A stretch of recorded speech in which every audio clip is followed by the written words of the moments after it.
Good morning, everybody. Happy Hump Day Wednesday. Another cold and windy day today. 0 to about 10 degrees above, and it'll be less wind later on this afternoon.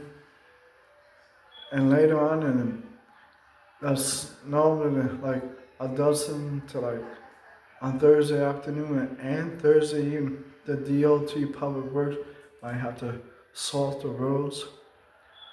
Maybe like a half inch, like maybe a dozen, 1 or 2 inches of snow on Thursday night and Thursday evening.